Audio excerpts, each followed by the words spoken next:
From MLU headquarters in Philadelphia, this is Cleats and Cufflinks.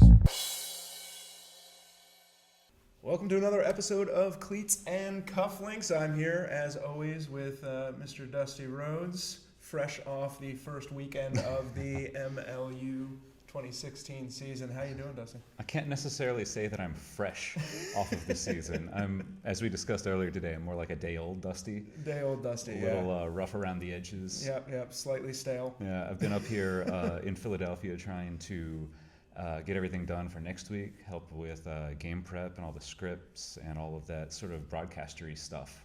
Yeah, we have you much more integrated this year than we've had in the past. It's kind of great. We get you up here 2 days a week in the office. Yeah.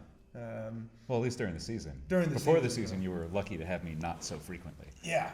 Well, you know, we'll get tired of you soon, and then the season will be over. So right. It's going to work out really well. Time it. Yeah.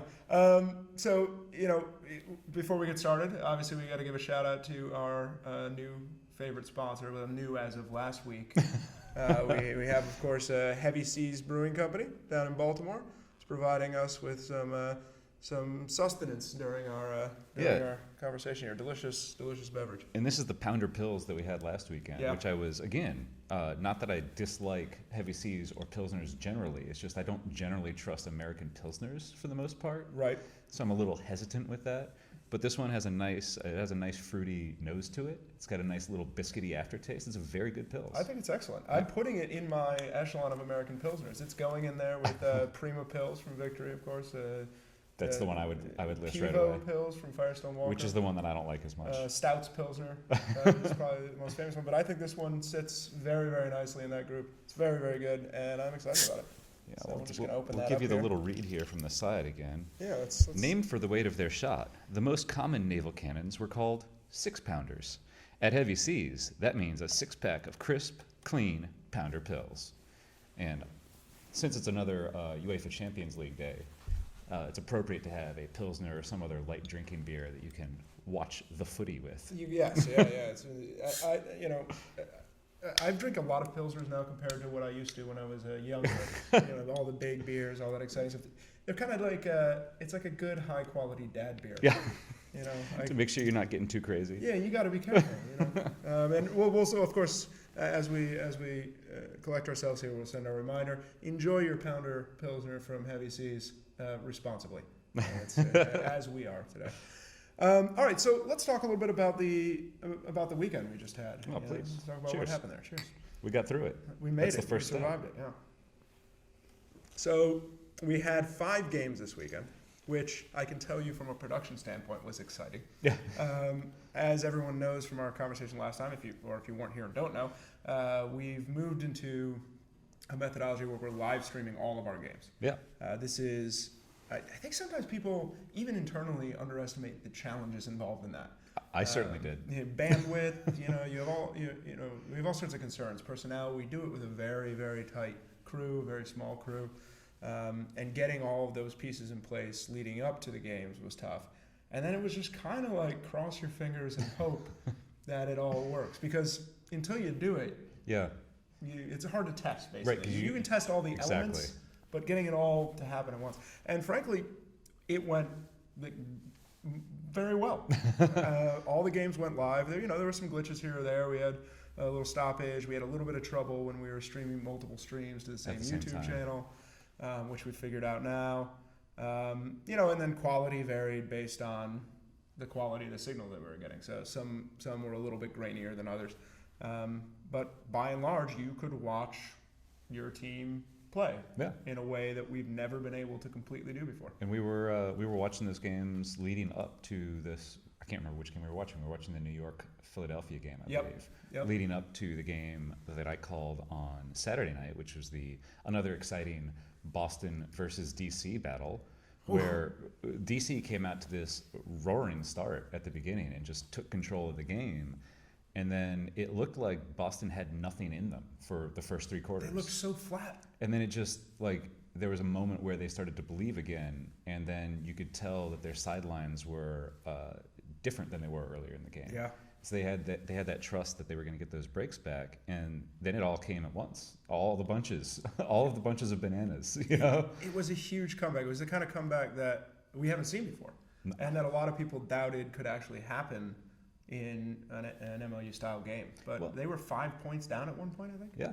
And, partially it was related to the weather and all of that, because it was it was windy, it was quite cold, and just the way that you play Frisbee in those environments, it changes the sport a little bit. So it makes comebacks a little bit more possible because it increases the baseline level of number of turnovers, but it does that for both teams. So just because you get a short turnover or you get an opportunity doesn't mean that your opportunity isn't also going to be blown off the field by the wind.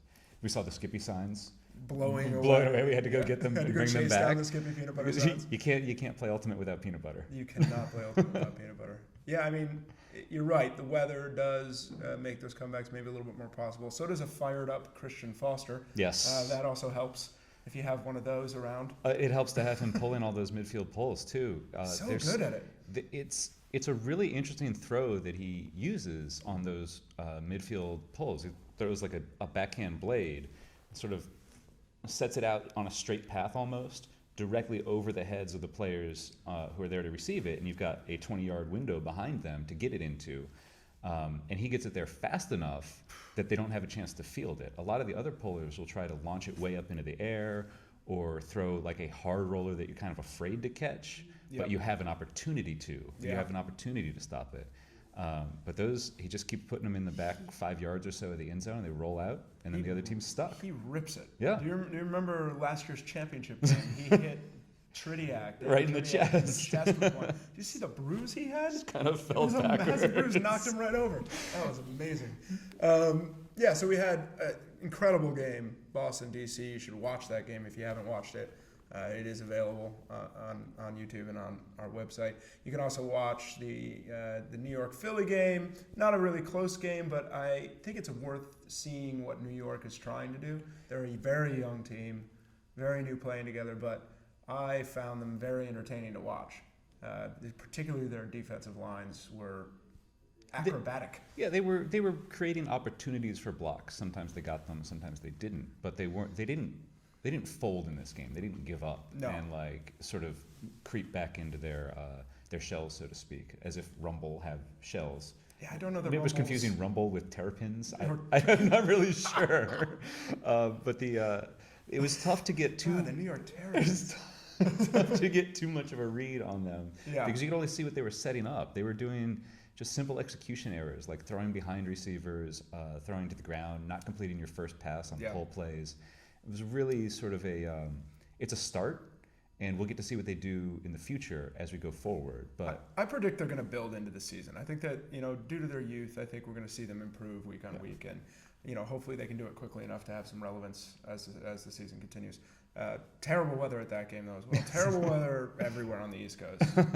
On the West Coast, San Francisco played Vancouver. San Francisco looking good, I think, and that was awful weather. I mean, just torrential downpour kind of weather out there. They looked soaked. They were sad, wet cats. Soaked. My favorite picture from that game, though, a promotion that they did leading in, where people got to vote on which player should get a pie in the face, which I'm telling you. So some of the stuff that our event coordinators do is amazing, and it reminds me of like old. What's the basketball? The ABA kind of like the 3-pointers, the different basketball. And then all the fun little games and stuff that they do around it. Like also minor league baseball does a lot of this stuff, and so they do this stuff. But so I think it was Sheridan that ended up getting the pie in the face, and he's a man with a lot of facial hair. Which means that pie just kind of stays. Just globbing up. He's lucky it was raining so much. Hasn't happened to me yet. I try to avoid pies to the face. It's not a slapstick cartoon, so I don't walk into it. Yeah, I feel like if I ever get a pie to the face, then it's an anvil to the head next. I'm not ready to go down that path. I'll give you a hint. Do not chase the Roadrunner. Do not chase the Roadrunner. It's a bad sign. And then the last game, of course, was up in Portland, where we saw Portland and Seattle play. And Portland looks like the kind of dominant team they looked like last year. And Seattle, no doubt is going to be a very good team. But Portland came out on top on that one. Apparently a very well-attended game out there. They were the only place with nice weather this weekend. So, well, I would say that the game on Saturday actually had, Sunday, the game on Sunday, the Philadelphia that versus... wasn't bad. It was a little cold, particularly in the beginning, but... And I'll tell you, it was frigid in the booth because we were in the shade. Yeah. And it seemed to be about 15 degrees difference, at least the way it felt on your skin. No, it was if you cold. were outside of the shade versus in. I was happy that I had all the bundled gear that I had from the day before, wear my nice warm overcoat, get a nice knit hat on. Yeah. I got my first sunburn. You can see a little bit of the after effects of that. Exactly. Yeah, it's starting to peel a little bit. Got to keep in mind that you don't just need shade; you need a canopy. Yeah, I need several. I need several floors of a building above me. I can get sunburned if I'm in a one-story house. This is the perfect office for you. You're set. I'm in the basement. It's perfect. My people aren't made for the sun. I'm sorry. Yeah. What are you gonna do? So the big news from that game, there were some amazing plays this weekend all across the board. Saw some great plays. We talked about Christian Foster, his block at the end of the DC game. Khalif Al-Salam had an incredible catch. Second effort catch where he tipped it. Yep, and then a classic Al-Salam celebration.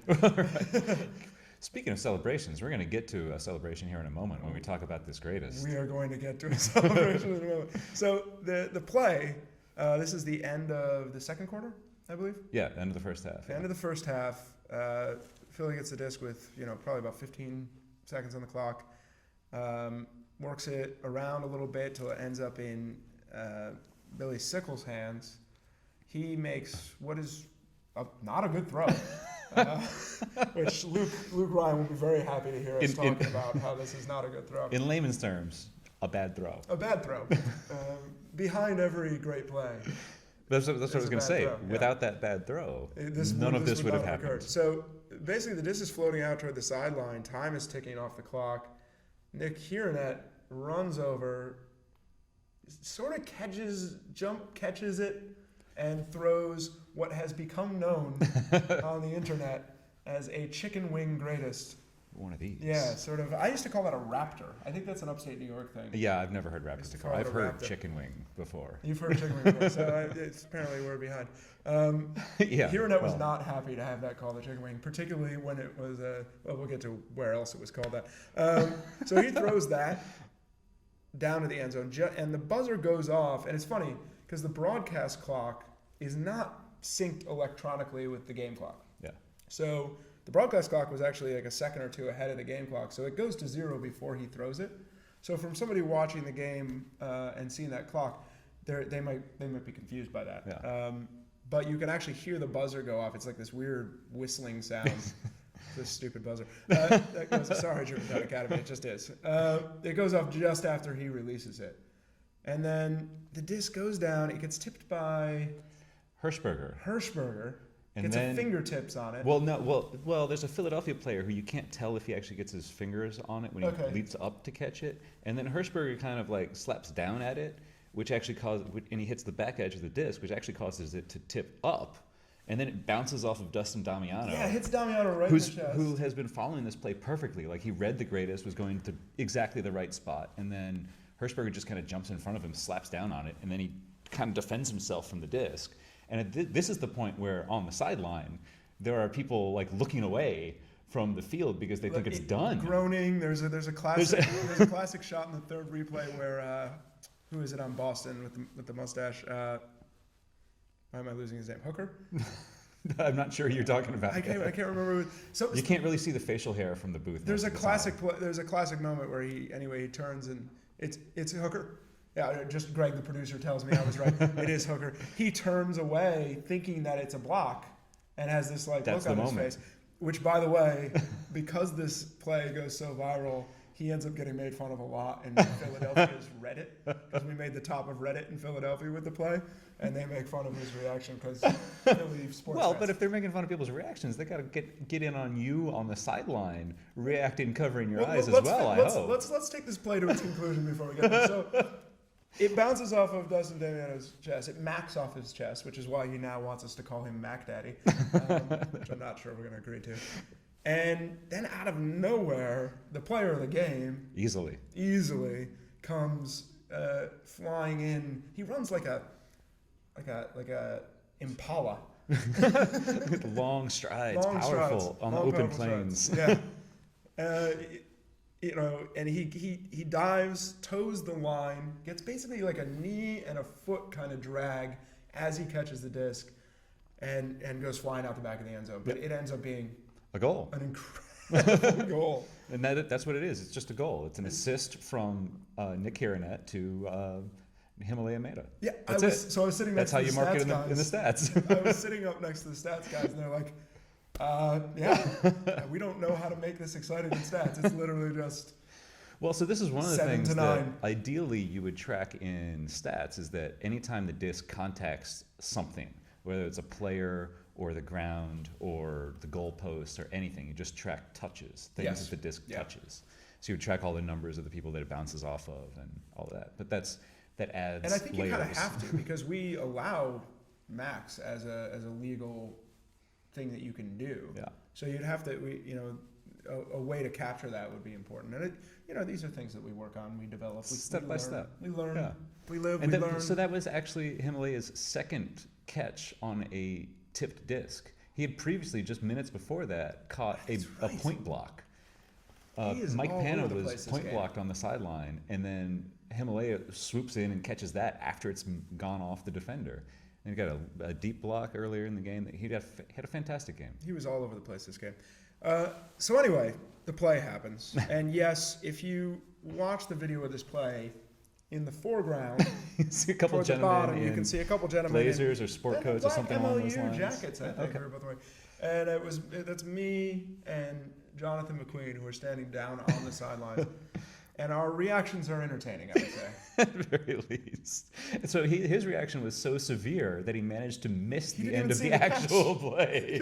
He had reacted to like the first 3 things that happened during that play and turned away. It was hard not to. I feel like a lot of the audience did. It took a while. The crowd went crazy when they finally figured out what the hell happened. It happened in the booth too. We were talking about the D we were trying to talk about the D or the throw, and then suddenly there was another person catching the frisbee. It was unbelievable. So he was all the way out of the screen before he ran in and got that tip in the back. So we didn't even see him coming. We just saw that the disc was floating up there. It seemed like a mighty long time for a disc that had been hit that many times. It hung up for way too long. Part of the weather conditions, I think, that makes that sort of thing happen. So anyway, the big thing about this play is we submit it. I send it off to my contacts at SportsCenter.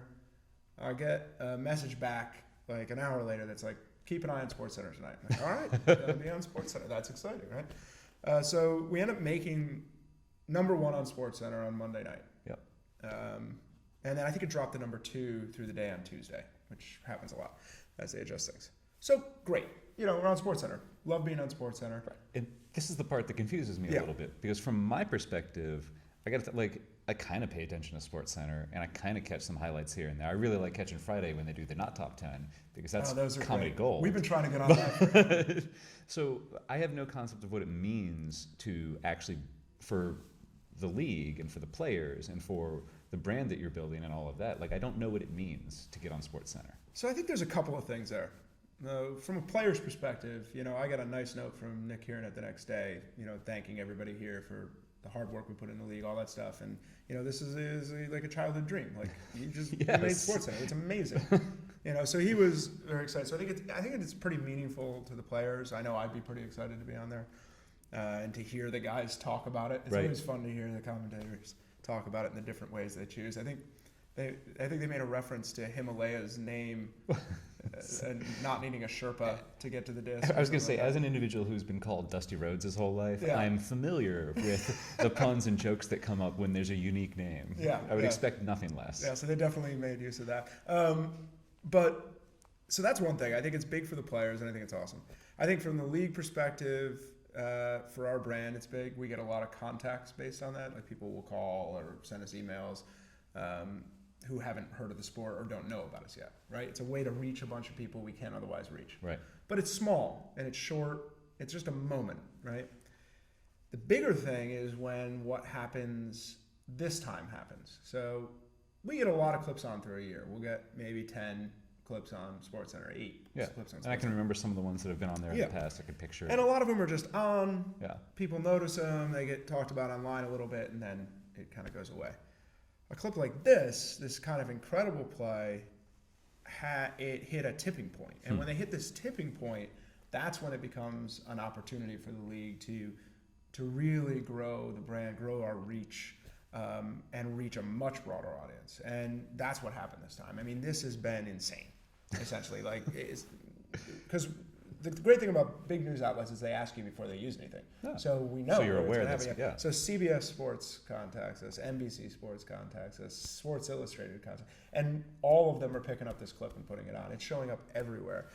Rough estimate earlier from our social media guy is like, it's been watched at least 10 million times. It's like, if French news outlets have picked it up, Canadian news outlets have picked it up. It's just... Oh, the whole francophone world is what you're saying. The whole francophone world has picked it up. But it's gone to a point where now it's got kind of this life of its own, and everybody's grabbing onto it. So this is one of those things that happens when we talk about content and media and all of that. You're getting into situations where Ultimate isn't the only thing on the menu. Like you're seeing this clip both in SportsCenter where you're around other sports, and you're seeing it in all these other contexts where it's just a clip that people are sharing with their friends, or it's a clip that is getting pushed around that way. It's, as you say, it's a way to get into people who don't necessarily have Ultimate in front of them all the time like we do. Like Ultimate on the brain. I'm still dealing with that. It's a medical condition. Ultimate on the brain. Ultimate on the brain. It's like water on the knee. Yeah, you got to get that looked at. That can lead you to some bad places. Well, we'll be careful. Next thing you know, you'll be podcasting about it. Well, we wouldn't want to start that anytime soon. No, Generally, this is about not Ultimate. Yeah. This is a basketball podcast. We talk about that in the past. No, but you're absolutely right. And that's the point, I think, of the SportsCenter thing. It's why we put effort into putting these plays on there, because it's an opportunity to send Ultimate out into people's lives who wouldn't know about it or wouldn't see it normally. And it's also the spark that, if it hits right, catches a kind of fire. And we get this thing. I mean, Garrett, who's our social media guy, his phone just kept crashing because of all of the notifications of new followers he was getting on Instagram. Wow. It was just knocking his phone out.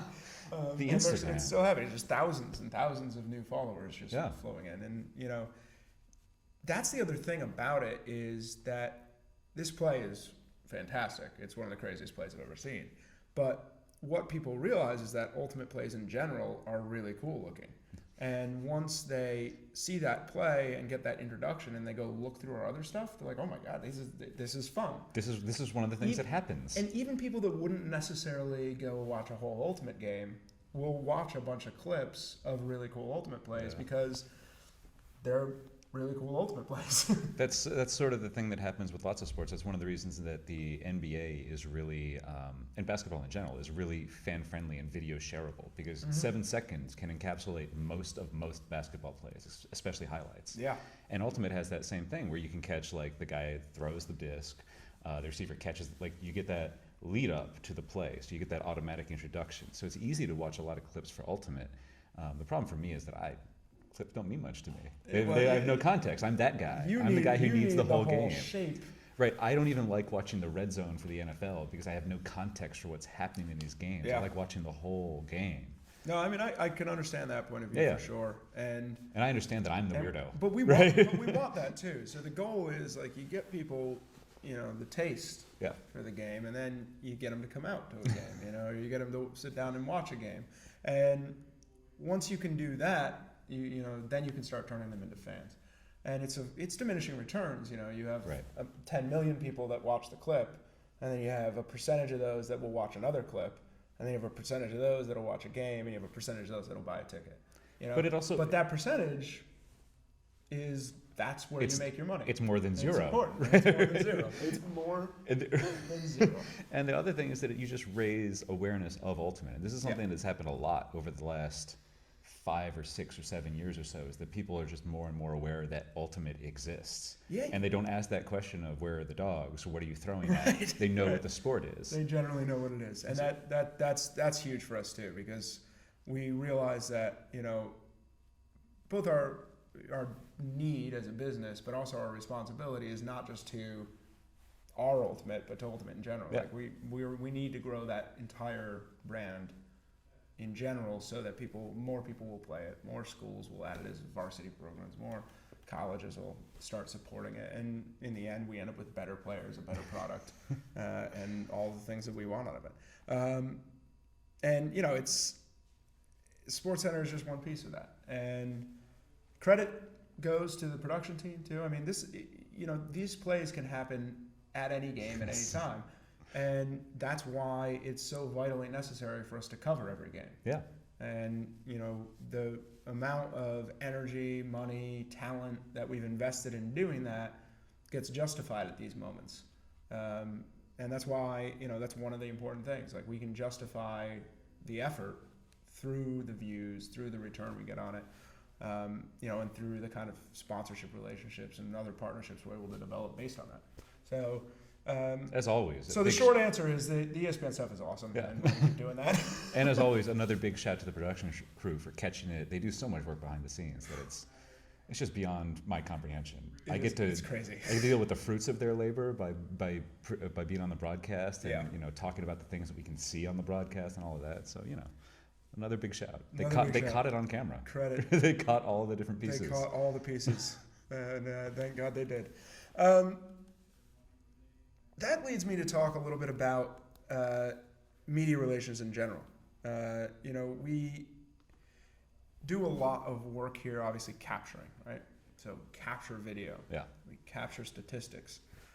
We capture, you know, the story of the game through things like our rapid reactions and our recap articles. And right now, the MLU is its own biggest news organization, I guess. Right. We are the reporters of our own product in most ways. But there are other people who cover it. Right. You know, Ultiworld does coverage, Skyd covers things, Sludge. Right. One of my favorites. Sludge is great. What's the name of his? It's the Sludge Output. Sludge Output. Thank you. Sludge Output. Yeah, you should follow him on. Or them, or the collective, the mystery. You should follow Sludge on Twitter. So look that up. But they do a nice job doing it. But the problem is that these organizations are, much like the rest of the professional things built around Ultimate, relatively young, and they're not staffed to the point of, you know, a big paper or even a big blog. So they can't send a reporter to every game. They can't send a photographer to every game. And so a lot of what I've been thinking about over the years, and what we've really gotten to a point of being able to do, is how do we facilitate writing about Ultimate? What are the pieces people need to write and talk about it intelligently? And this is near and dear to my own heart as someone who has written about Ultimate for quite some time. The best thing that you can do for somebody who wants to write about it is put the stuff in front of them. Just be like, here, write about this. Here are the stats. Here's the report of the game. Here's what we've got. What would you like to talk about? Can we help you with any more information? And the fact that you can go back and track all the stats, the fact that you can go back and look at the games, the fact that all of that's available puts writers in a spot where they're free to write about what they want to and what they're interested in. And they don't have to do the legwork of just gathering the data. You take that step out, and you're one step closer to having an article written. That's the kind of mentality that we've approached it with. And, you know, so Monday I sent out our first real media package. And by the way, anybody out there who wants to write about Ultimate and wants to get on this list, it's, you know, I'm happy to add people to our media list. I'm gonna get on that list myself. Yeah, you might want to. So basically, it's a package that has the rapid reactions from each game, with a box score, an image of the box score that can be used and dropped into an article, links to the full statistics for the game, links to the game itself, and also a package of photography from one of the great partners at Ultiphotos. Ultiphoto's been fantastic for us over the years. So many pictures. So many pictures. I'm always amazed. We have the most pictures of all time. I look back at my entire time playing. I think I have 3 pictures. Well, right. I would have expected there to be a couple more pictures of you doing some things here and there athletically. Even the pictures of me playing Frisbee tend to be just a guy standing who has just released the disc or has just caught the disc. Yeah, or it didn't really do anything exciting. Yep. Waving my arms around on the mark. This is my impressive mark. My best picture of me playing Ultimate is the most improbable picture. I'm throwing an upfield backhand, which I'm not sure ever actually happened. Are you sure it's not a forehand, just reversed? Oh wait, that's not how it works. But yeah, Ultimate has been amazing. And so we packaged that all up and we sent it out. Yep. And now people have everything they would need to write a basic report of the game.